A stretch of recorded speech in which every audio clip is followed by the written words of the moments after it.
abduhu wa rasuluhu alladzi la nabiyya wa la rasula ba'dah. Puji dan syukur kita panjatkan kepada Allah Subhanahu wa taala yang mana pada sore hari ini kita masih diberikan oleh Allah tentunya kenikmatan sehat, kenikmatan waktu luang, dan tidak terkecuali kenikmatan kita bisa hadir di majelis di mana majelis ini berada dalam naungan para malaikat yang sedang mendapatkan tugas dari Allah untuk menaungi mereka yang menuntut ilmu, mereka yang tadarus sebagaimana di dalam sabda Nabi kita Muhammad sallallahu alaihi wasallam. Dan kita berada di dalamnya, mudah-mudahan kita diberikan Allah ketenangan sebagaimana dalam hadis tersebut. Ibu-ibu yang dimuliakan Allah, kita langsung saja pada tema tentang surat Al-Qasas ayat yang ke-11. Kajian tafsir kita sekaligus tadaburnya pada sore hari ini mungkin seperti biasa akan kita bahas satu ayat saja, dan mungkin juga bisa jadi tidak sampai selesai. Mudah-mudahan saja bisa selesai. Baik. Ayat ini berbunyi a'udzubillahi minasyaitonirrajim. Wa qalat li ukhtihi, dan berkatalah ibu Nabi Musa kepada saudara Nabi Musa,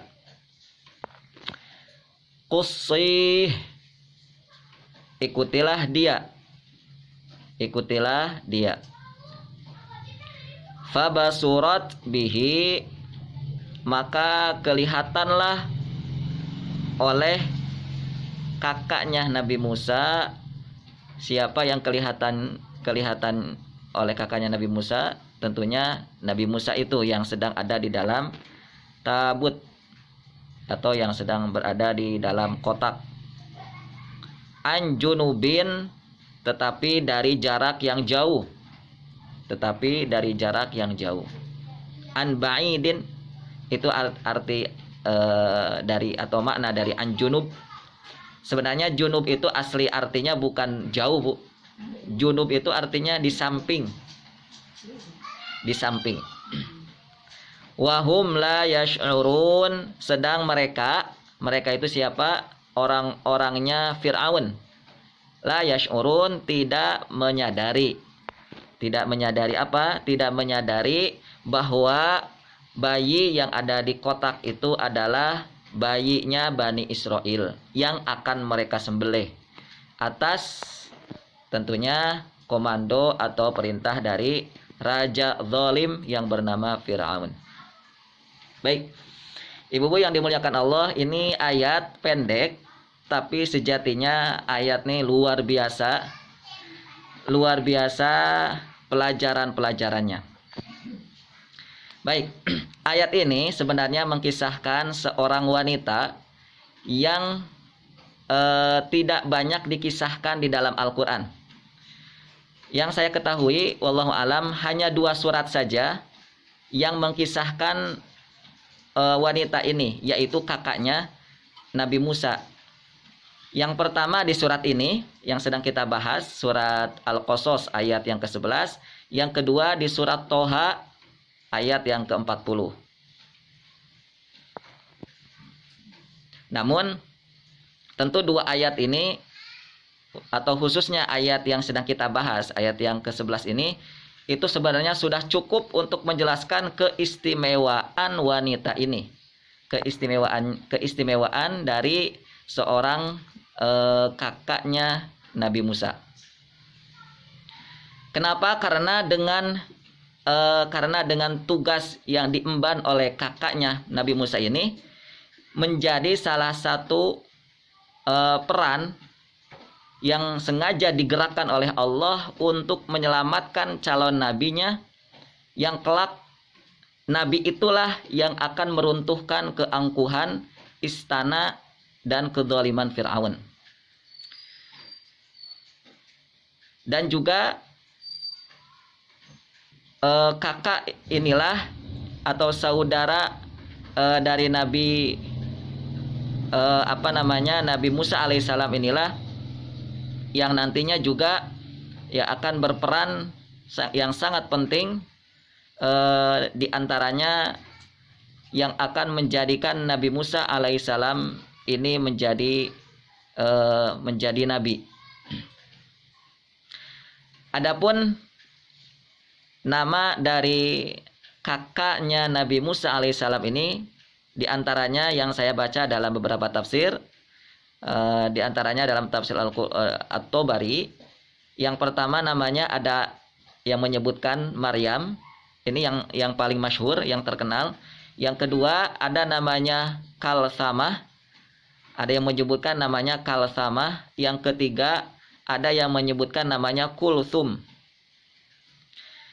Kita sebut saja nama yang paling terkenal itu adalah Maryam. Ya, ini tentunya Maryam bukan ibunya Nabi Isa, bukan. Tapi Maryam anaknya atau Maryam kakaknya dari Nabi Musa alaihissalam. Nabi Musa ke Nabi Isa tentu ini jaraknya sangat jauh sekali. Jarak yang sangat jauh. Dalam dua surat yang tadi disampaikan tentang kisahnya kakaknya dari Nabi Musa alaihissalam ini, memang di dalamnya adalah kisah tentang Nabi Musa, kisah tentang Nabi Musa khususnya. Namun sesungguhnya Allah sedang berbicara tentang Nabi Muhammad. Kenapa? Karena Al-Quran turun untuk Nabi Muhammad. Karena Al-Quran itu turun kepada Nabi Muhammad SAW. Baik, kita coba lihat kisahnya kisahnya Maryam. Ya, kita coba alihkan namanya dengan nama Maryam saja biar mudah. Kisahnya Maryam ini yang pertama ada di dalam surat Toha. Sedangkan surat Toha itu dimulai dengan kalimat Toha ma anzalna alaikal qur'ana litashqa. Toha, tidaklah kami akan menurunkan kepadamu Al-Quran. Tidaklah kami akan menurunkan kepadamu Al-Quran litashqa, tentunya supaya kamu kesusahan. Jadi kami tidak menurunkan Al-Quran kepadamu agar membuat kamu susah, tidak. Ya, tidak. Tapi bukan litashqonya yang kita ingin bahas, tapi anzalnanya. Ma anzalna alaikal qur'ana. Itu yang pertama di surat Toha. Yang kedua di surat Al-Qasas, di ayat yang kedua, Allah berfirman, Natlu alaika min naba'i Musa wa Fir'aun bil haqqi liqaumi yu'minun. Kami akan membacakan kepadamu ini siapa? Kepada Nabi Muhammad. Tentang siapa? Sebagian berita tentang berita Nabi Musa, Fir'aun, dan kisah yang lain. Baik, jadi kisahnya Maryam ini itu diawali surat Toha dan surat Al-Qasas ini dengan sebuah mukadimah bahwa Al-Quran ini adalah kitab suci yang diturunkan Allah kepada Nabi Muhammad, termasuk apa yang ada di dalamnya, baik berupa kisah, ya, bahwa kisah Nabi Musa, kisah kakaknya Nabi Musa, dan kisah-kisah yang lain adalah ayat-ayat atau kisah-kisah yang sengaja diturunkan untuk Nabi Muhammad. Dan tentunya kalau diturunkan untuk Nabi Muhammad berarti juga diturunkan untuk kita, diturunkan untuk umatnya, yaitu kita. Lalu dari sini apa yang bisa kita ambil makna atau pelajarannya? Ketika Allah menyebut tentang wanita yang menjadi kakaknya Nabi Musa, yaitu Maryam, berarti Nabi Muhammad, tentunya kita diminta Allah untuk belajar dari kehidupan para wanita yang ada di sekeliling Nabi Musa. Itu yang pertama. Karena Al-Quran ini turun kepada Nabi Muhammad, juga turun kepada kita, termasuk isi-isi Al-Quran isi-isi yang ada di dalam Al-Quran itu, dan termasuk khususnya yang sedang kita bicarakan ini mengandung makna, mengandung faidah bahwa Allah ingin Nabi Muhammad belajar kepada wanita, dan khususnya dan umumnya kepada wanita-wanita yang ada di sekitar Nabi Musa alaihi salam. Itu yang pertama. Yang kedua, karena Nabi Muhammad dan kita umatnya diminta untuk belajar kepada wanita-wanita yang ada di sekeliling Nabi Musa, khususnya Maryam ini, maka ini menandakan bahwa Maryam ini, yaitu kakaknya Nabi Musa, menjadi wanita yang sangat hebat, wanita yang luar biasa, wanita yang memiliki peran yang sangat luar biasa, sehingga peran para wanita itu harus merasakan rela dan ridho, ya, terhadap dirinya, ya, terhadap wanita, karena dia memiliki peran yang istimewa yang tidak bisa dilakukan oleh para laki-laki,